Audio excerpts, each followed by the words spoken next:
કઠોદરા ગાયકવાડી માર્ગ પહોળો કરવાની કામગીરીમાં વેઠ ઉતારાઈ હોવાની હકીકત સામે આવી છે।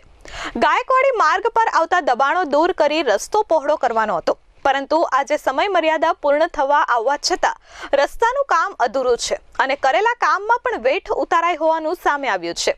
દ્રશ્યમાં તમે જોઈ શકો છો કે રોડ નથી, પરંતુ ખાડાનો રોડ છે। માર્ગ અને મકાન વિભાગની લાલિયાવાડી સામે લોકોમાં ભારે રોષ જોવા મળી રહ્યો છે। આ માર્ગ પર બે મોટી સ્કૂલો આવેલી છે, જેથી માર્ગ સારો ન હોવાથી વિદ્યાર્થીઓને પણ ભારે હાલાકીનો સામનો કરવો પડે છે।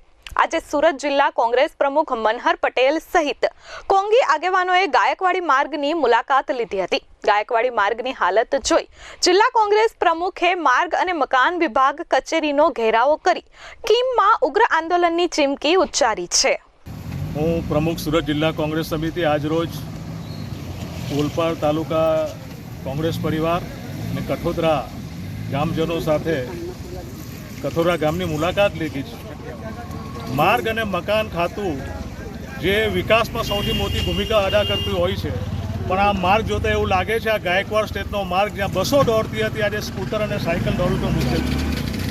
આ માર્ગ અને મકાન ખાતું બનાવે ને 6 મહિનામાં તૂટી જાય એવા રસ્તા બને છે, એવા બ્રિજ બને છે।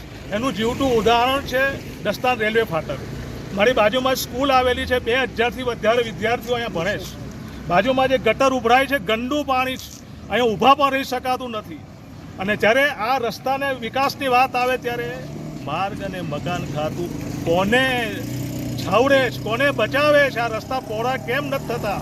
આ રસ્તા મજબૂત કેમ નથી થતા? આ લોકોનો પ્રશ્ન છે, આ વિકટ પ્રશ્ન છે। 2000 વિદ્યાર્થીઓનો નહીં, આ વિસ્તારના તમામ ગ્રામજનો, એ ખેડૂત હોય, એ ખેત મજૂરો હોય, એ નોકરિયાત હોય, જ્યારે કિમ સ્ટેશને જવું છે હાલાકી ભોગવે છે।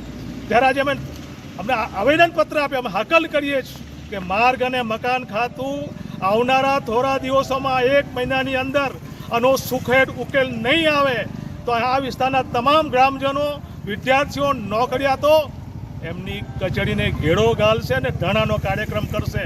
જય હિન્દ, જય કોંગ્રેસ। મારું નામ રમેશભાઈ પ્રેમાભાઈ યાદવ છે। હું કઠોદરા ગામનો ઉપસરપંચ છું। આ માન વિભાગવાળાને કહીને ઠાયકા પરથી કંઈ રસ્તાનું કામ અધૂરું મૂકીને જતા રહ્યા। ચોમાસું આવી ગયું છતાં કામ પૂરું થયું નહીં। આ કયો રસ્તો છે? આ કીમ કઠોદરા રસ્તો છે। કીમ કઠોદરા કિમામલીનો આ જોડતો રોડ છે, પણ તેમાં કઈ વસ્તુ એ લોકોએ કામ કર્યું નહીં। હમણાં કહેવા મુજબ ત્યારે એ લોકોએ વેઠ ઉતાડીને ચાલ્યા ગયા છે અને હવે હાલાથી અમારે ગામ લોકોએ ભોગવવી પડે છે અને કેટલા માણસો પડે છે, મિલે છે। અને બીજું કે આ ખાતું એટલું બધું ખરાબ ખાતું, ભ્રષ્ટાચારી ખાતું છે કે ન પૂછો વાત। અમારા કહેવા મુજબ કંઈ કામ કરતા નથી, એ નથી ને એ લોકોના કહેવા મુજબ કામ કરે છે, તેમાં કંઈ ભલેવાર આવતો નથી। પોતાની મનમાનીથી ચાલે, પોતાની મનમાની કરે છે અને જે કાગળ પર લિખિત છે તે પ્રમાણે કામ થયું નથી। જ્યારે અમે જવાબ માંગીએ છીએ ત્યારે એમ કહે છે કે તમે તમારે 7 મીટરનો રોડ થશે એ જોઈ લેજો, બની ગયા પછી। અત્યારે હાલતમાં જ દેખાય છે કે લોકો રોડ પર પાણી ભરાઈ ગયા છે, જેવી સાયકલ જેવી વસ્તુ નીકળી શકે એવી હાલત નથી। ને અહીંયા સ્કૂલ આવેલી છે, સ્કૂલના છોકરાઓ છૂટે ત્યાં સ્કૂલના છોકરાઓને અવર જવરનો તકલીફ પડે છે। હાલત એકદમ ગંભીર છે ને જ્યારે જાનહાનિ થાય ત્યારે આ મકાન વિભાગના ખાતા વિભાગે જવાબદારી આપવી પડશે। એ બહુ બેદરકારી છે એ લોકોની, એવું અમને લાગે છે। Bureau report S24 news, Kim.